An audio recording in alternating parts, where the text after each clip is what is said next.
Amanda? Yes, it is. Hi, Amanda. It's Jim and Matt. How are you? Good. How are you guys?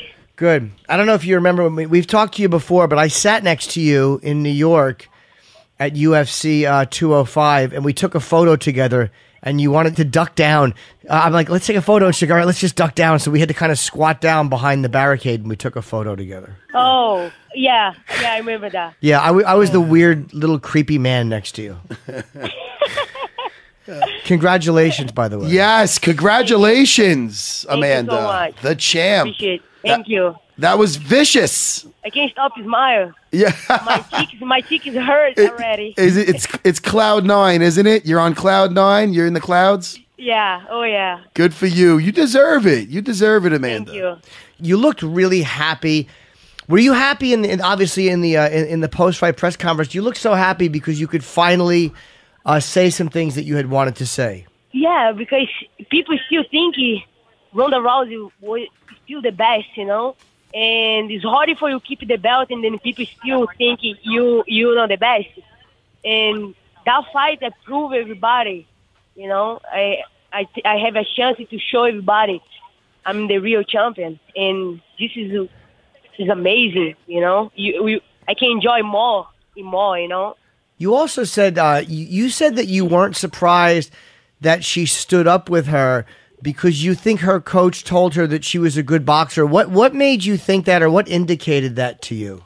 I think because she been training with him still, you know? After that loss against Holly Holmes, she not make any changes, you know? I knew the whole time me and Dean talk about, you know, I knew she's coming strike because this is about ego. You know, when you have it, ego, it's hard for you, like, change it. And if Ronda Rousey have a lot of ego, I know she's going to strike with me to try to knock me out to show me she's better in striking, you know? And I know he made her think like that. Now, when you said you and Dean were speaking, did you mean the great Dean Thomas? Is that who?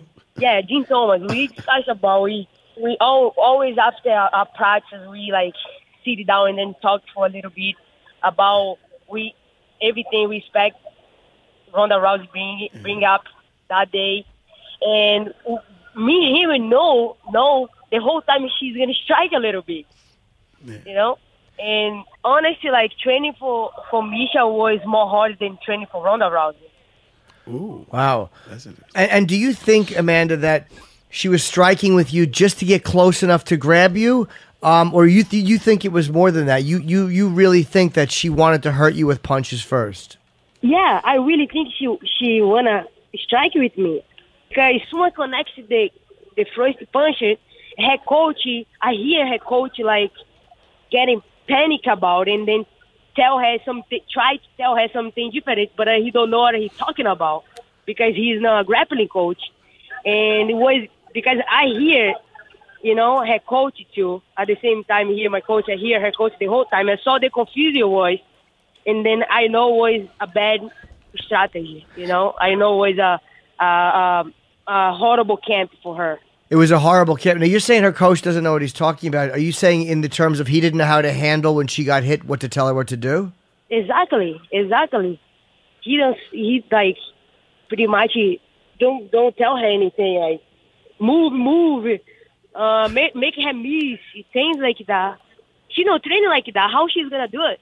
So that's why you're saying, like with Miesha Tate, she was the harder fight to prepare for because she does mix it up. You don't know if she might strike or she might try to shoot in on you. Yeah, and I know Miesha Tate can take a lot. You know, I know the whole time Ronda can take a lot of punch. And I know soon I connect my first punch, I know she's going to be done. But with Miesha, I know Miesha can take a lot of punch. And I was more patient about. And all the wrestling too. I know Miesha is a very good wrestling ground game, you know, and they have to like really like get it on time and everything. And that's why my camp for Miesha Tate was more like, no, I don't say complicated, but more like, you know, more intense than for Ronda Rousey. For this camp against Ronda Rousey, in the middle of the camp, sometimes I went to the Disney, I enjoy with my girlfriend and everything. And I know I'm going to Friday I will be ready, and I shocked the world, I think some people may have been shocked, but anybody that follows UFC, I was surprised that you won as quickly as you did, but I knew it was going to be a good fight. I don't think most people were shocked that you were very, very fierce, because people have seen you fight a lot, but people who don't watch the sport as much might have been really shocked that you won. But after that first punch, I mean, I know you hit really hard, and she just doesn't seem to like. She seemed like she was very shocked that you hit as hard as you did. And I made this comparison. It reminded me of Eddie Alvarez when Conor hit him. Like a look, like when Dominic Cruz got hit, he jumped back up. When Eddie got hit, he looked very stunned, and Ronda looked very stunned as well. Yeah, I know the whole time. No, it's not a lot of girls in this division can take my punches. I know that. I feel like all these people looking back in my fights and see my losses, the way I lost, they think I really guys out and I go to 5 rounds, things like that. But I'm training every day, I know the mistakes that I made in all my fights, and I know the thing that I have to get in better. But the thing happened with me in the cage, I fixed already. It's not a cardio thing, This is the thing that I have to control inside the cage to pace my cardio through the whole fight. It's not because cardio, because I have one of the best conditioning coach, in the gym, and I do everything. I'm in the gym every day, every single day. The problem is I guys out something's wrong inside of the cage with me. Right. And I know I've been focusing, and me and Dean and coming, Mike Brown, all my coaches get it together to like fix this. Me, Nina, and right now I fixed this already. I know how to take my time. I know how to breathe very well inside the cage, and I find my way inside the cage. Takes for a couple fighters take a little bit time to find their way inside the cage. I was this kind of fighter. I was very strong, and I am very strong, but before in my fights, I have a little bit struggle to make my pace. But now I really fix it mentally, and everything else. I'm 100% to be a champion for a long time. Well, that's awesome. That's awesome. You worked on that. Now, when you talk about like your stamina, the only time I really saw it was with even being a problem would be your only loss in the UFC, and that's the Kat Zingano. And even in that fight, I remember watching that fight, and oh my God, the way it started off was, I thought it was going to be a stoppage. Like, I didn't know how Kat was going to get through that opening round. I mean, you were really putting it on her. To her credit, she did survive, and then that's the one fight where I think what you're talking about, maybe where you had some problems in the past. There's been something since, like some talk since with Kat, saying some stuff where you blocked her on Instagram and stuff like that. Could you shed any light on that? What that's about? The thing with that fight, I'm in another gym. I used to train MMA master in Miami for that fight. I was very explosive and don't know how to control myself. And the coach can work around that either. The coach making me more impulse and go, keep it going. And at that time, my breathing was horrible. You have to know how to breathe very well to keep the fight moving forward in the fight. And in that fight, I used to train for that fight. I was training so hard, then make myself crazy. That the head that I have when I fight Kat Zingano was only think about training. I don't do anything outside of the gym, and I used to live in the gym because I thought I have to live in the gym to be a champion, and I have to be crazy about training to be a champion. And I got in overtraining because even on Sunday for that fight I used to training, and I never rested my body in that whole camp for Kat Zingano.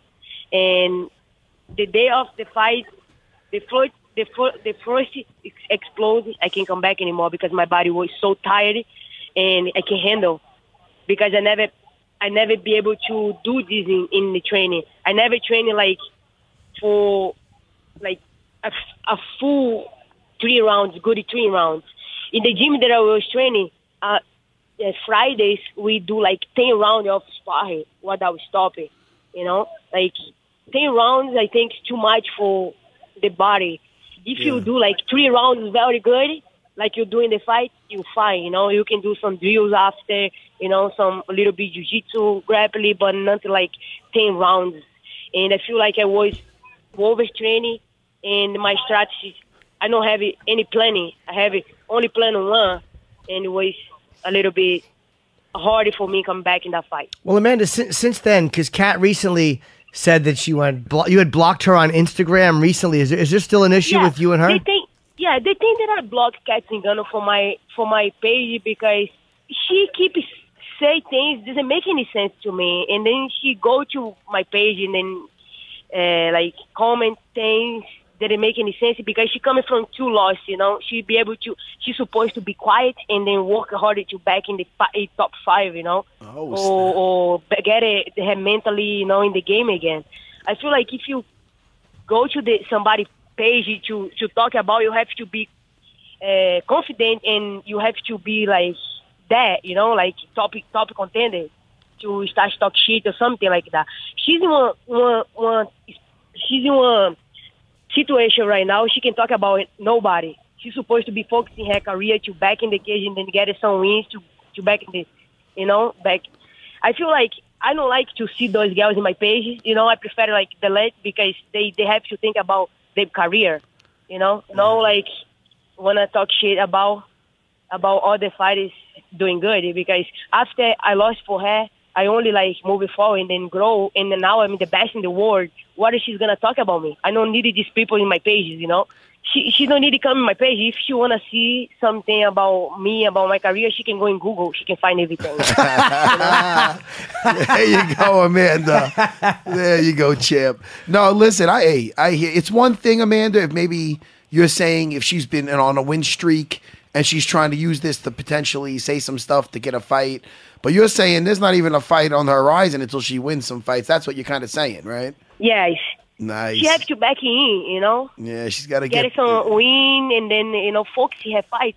I'm in another level right now, you know? And she has to respect that and then stop talk shit and focus in her career, you know? Because you're never going to see the champion, Amanda Nunes, say anything bad about other fighters, you know? Yeah. Well, let me tell you. You have to respect the people. You have to respect other fighters, you know? Well, let me tell you, Jimmy and I, we respect you. We're not talking no shit over here, champ. No way. We don't got the balls to talk shit against. Thank you, guys. Now you are obviously a much, much higher profile fighter now than you were a week ago. And so now are you feeling like a bit better about things and like you're getting the respect that you absolutely should get? Yeah, I think so, for sure. I think now I know this fight is going to show me like that, you know, because Ronda Rousey is huge. Funny because these past days I watched the video reaction from people in Twitter. Oh, my God. I never laughed like that before. What made you laugh? Because people call me name when I walk out in the cage, you know, like this bitch, and then Ronda's gonna kill you, things like that. And then I saw everything change at the end through the fights. I laughed hard. Like yesterday, I'm like 4, 5 o'clock in the morning. I watched those videos and laugh, you know, because the fun like calling me names, and then before the fight, calling me names, and then this and that, and then when the fight started, like the face is amazing. Does it feel good to prove so many people wrong? Yeah, you know, we have to show people that because I don't know how Ronda Rousey was so far away in this division, you know, because I know the whole time if I fight her, I know I can beat her. You know, even when she was the most dominator, sure. I know I can beat her, you know. But the good was like that, You know, the life put everything together for me, and it was amazing. It was the best moment supposed to happen right now, and now I'm very happy. Now, speaking of being very happy, is this almost sweeter? And you said you're walking around with a smile on your face. Do you feel beating Ronda in your first title defense? Is it feel bigger and than when you even won the title? When you beat Miesha? You won the title, you became champion, which is so exciting. Yeah. But now you just beat such a superstar in Ronda. I mean, how does it feel compared to winning the belt? Honestly, that fight against Miesha Tate, for me, I have like a lot more to work in, personal, you know, like mentally, because everything changed in the weekend of the fight. I know expected that. Nobody expected that. And how you'll be able to do with a main event, you've never been there before, you know? Yeah. And that moment for me, making me stronger than ever. And this moment against